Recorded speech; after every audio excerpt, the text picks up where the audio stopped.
What's up everyone, I'm Nikhil from GreedyTech and this is the complete review of the Moto E5 Plus. Now Moto E5 Plus is the new phone in the Moto E series launched online exclusively on Amazon.in at 12,000 rupees. It's available in two colors, black and fine gold, and I have the black color. Now if you really want to see it and buy it in an offline store, you can try your luck at the Moto hubs. Unlike the previous Moto E series phones, this phone is priced at 12,000 rupees and it is directly competing against its very own Moto G6 Play. So I really don't get the Moto's pricing. Anyway, let's start our review. Let's have a quick physical overview and then we'll talk about the design and build. On the back it is a plastic build with this super glossy finish with a circular camera module which seems to be housing two cameras, but it's actually a single camera along with laser assisted focus followed by a single LED flash, and below that is the famous Moto dimple which also acts like a fingerprint scanner. At the top we have the audio jack along with a microphone hole. On the left side we have the SIM card tray. At the bottom we have just the micro USB charging port and a microphone hole. On the right side we have the power and volume buttons made of plastic which also have a nice tactile feel to them. I just wish they were slightly more elevated. Now on the front we have the massive display with Motorola branding at the bottom. At the top we have the front facing camera, dedicated LED flash, speaker, proximity and ambient sensors, earpiece and the front facing speaker. Now this phone is a complete plastic build with huge bezels at the top and bottom. On the back it is an ergonomic design with curved back and edges and a reflective wave pattern. It fits comfortably in the hand and looks very premium. Even though it's not made of glass, it's pretty slippery and a fingerprint magnet. So I'll suggest you to use the case all the time. Now it also has a very small camera bump. It's almost negligible. By the way, there is no water protection, it's not waterproof, and it's not even splash proof like other G series phones. It has a thickness of 9.35 mm and weighs 197 grams. That definitely sounds heavy, in fact it is heavy, but the weight distribution on this phone is really good. So even when you compare it with phones like Redmi Note 5 Pro, which weighs at 180 grams, this phone doesn't feel that heavy. It was surprising for me too. Now on the whole, phone definitely feels very premium, but that's just for looks. It is slippery, fingerprint magnet, and back will get easily scratched and you might end up using a case all the time. And in that case, all that beauty is gone for waste. Now coming to the hardware section, it has all the basic sensors, proximity, ambient, accelerometer. It even has a fingerprint scanner and FM radio. But it is missing a compass, gyroscope and an LED notification light. Without the gyroscope, you can't watch the 360-degree videos or enjoy the VR content. Without the compass, you might have a little trouble with offline navigation. Now this is a SIM card tray and it houses two nano SIM slots along with a dedicated SD card slot that supports SD card up to 256 GB. Now obviously it supports dual SIM along with dual 4G and VoLTE. I have used the Duo SIM on this phone. We can make and receive video calls directly using the stock phone dialer, so that's a great thing.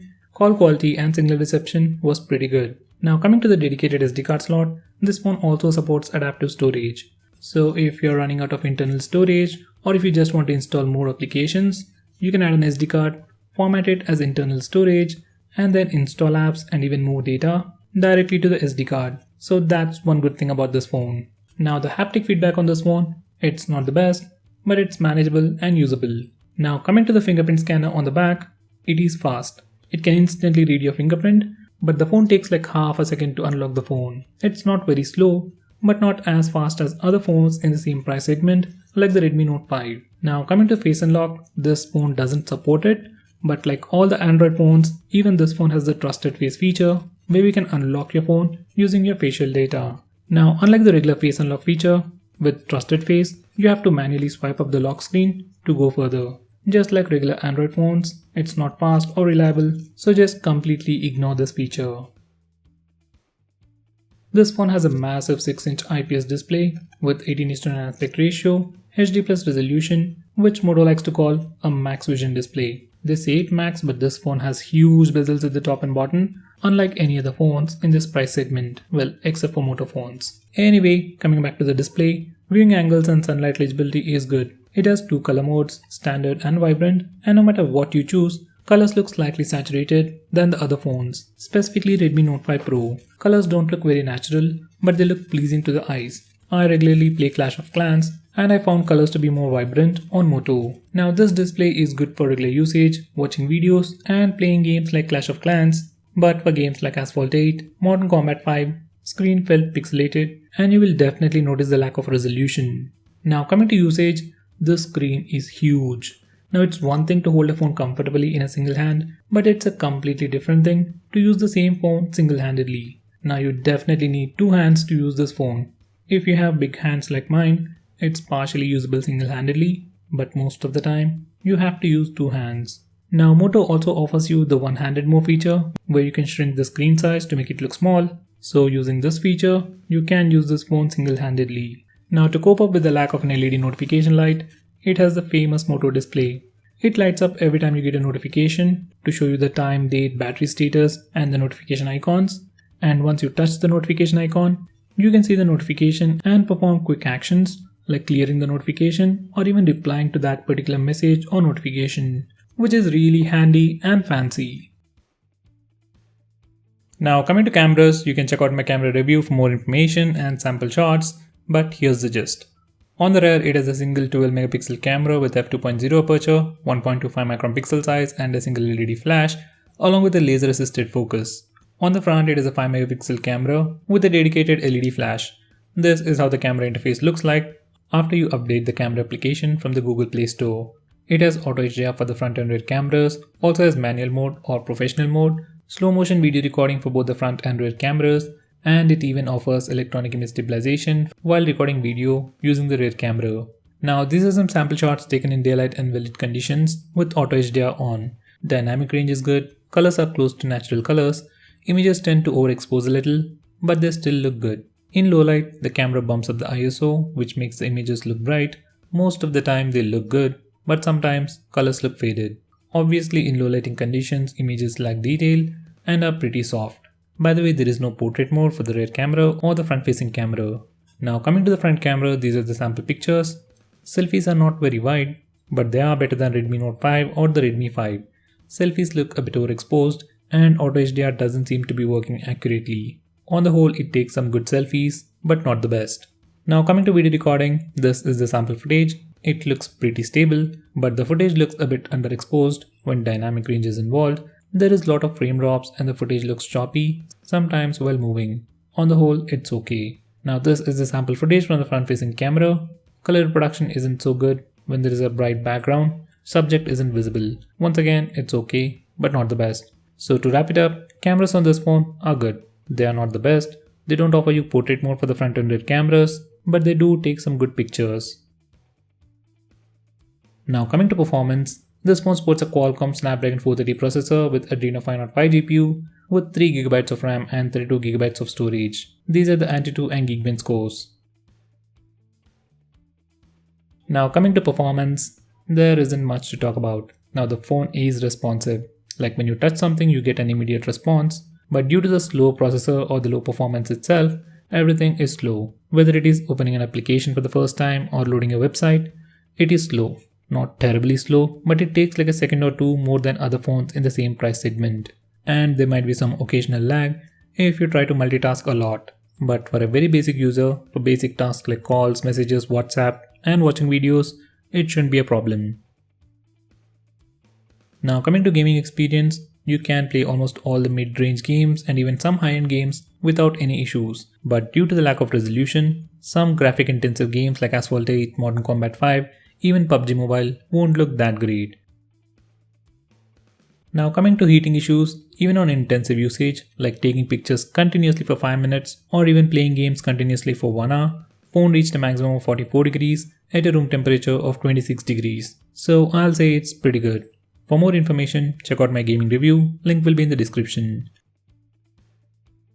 Now coming to the software section, this phone is running pure stock Android based on Android 8.0 Oreo. Right out of the box, it has March security patch, and even after 10 days, there is no update, and it still has a 3-month-old security patch. Now this phone might receive occasional security updates, but according to some sources, this phone will not get Android P update. So if you're thinking this phone will get the latest updates and even Android P, that's probably not gonna happen. Now coming to the software features, it has basic software features like 3-finger screenshot, one-handed mode, Moto display, night display and so on, but it is missing the famous Moto actions like the chop gesture to toggle the flash or the flip gesture to open the camera application. Now I really miss these two gestures on this phone. Now coming back to what works, It has the latest audio features like picture-in-picture mode, work without any issues, and we can do the ping gesture while watching YouTube videos to make the video go full screen. It does come with some bloatware like the Weather Channel, Instagram, Outlook and LinkedIn.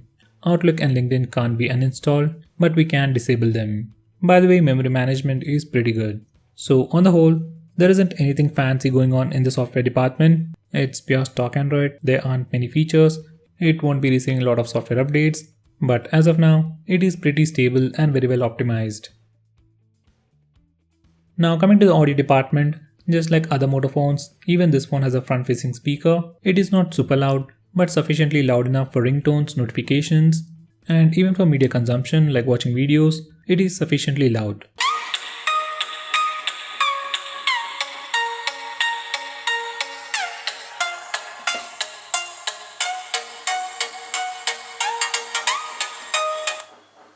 Audio experience on headset is pretty basic, nothing good or bad to talk about. By the way, there is no Dolby Atmos or any other kind of sound enhancement on this phone. Now coming to the battery department, this phone packs a massive 5000 mAh battery, comes with a micro USB charging port and a regular 10 watts power adapter that Moto likes to call it turbocharger. Now this phone doesn't have any fast charging and takes about 4 hours to charge the phone completely from 0 to 100%. Now just because this phone has a huge battery doesn't mean you'll get great battery life. That's because the processor on this phone is not very power efficient. For example, Asus M1, which also comes with a 5000 mAh battery, gives you much better battery life as the processor on that phone is built using the 14nm architecture and it's very power efficient, while the Snapdragon 430 processor on this phone isn't that power efficient. Now with that said, in my normal usage, like just making few calls, messaging, checking mails, WhatsApp, playing Clash of Clans for 20 minutes a day and watching videos occasionally, for that kind of a usage, I got about 8 hours of screen on time and the phone lasted me about 2.5 days. If you are a heavy user, you watch a lot of videos, take a lot of pictures and play games, then the battery on this phone will drain quickly. For a quick reference, phone used 13% of battery for 1 hour of continuous gaming. So I must say that's pretty bad for a 5000 mAh battery. On the whole, for a very basic user, battery life will be great, and for a heavy user, it should last you more than a day, no matter how you use it. So guys, to conclude, this is definitely a pretty good phone. It has a lot of good things, like a huge battery, huge display, pure stock Android, dedicated SD card slot, and some handy features. But considering the competition like the Redmi Note 5, Realme 1, Redmi Y2, it is missing a lot of things, like good cameras, performance, sensors, portrait mode for the front and rear cameras, and a few more things. So I would definitely not recommend you to get this phone. But if you're a Motorola fan and you're a very basic user who wants a phone with a bigger screen, larger battery, with some decent cameras, then you can buy this phone. But even for those people, I'll suggest you to get the Moto G6 Play instead. Battery is slightly smaller, but you will get more software updates. It is a smaller 5.7-inch screen, so more PPI, and it's slightly more usable single-handedly. You also get fast charging and Dolby Atmos. So guys, that's pretty much it for this video. What do you think about this phone? Will you buy it or suggest it to someone else? What's your reason? Let me know by commenting below this video, and if you're planning to buy this phone, use the link in the description. It really helps the channel. If you want us to make any specific video, tweet out to us with the hashtag AskGreedyTech on Twitter and we will try to make it as soon as possible. I'm Nikhil from GreedyTech signing off. Have a nice day.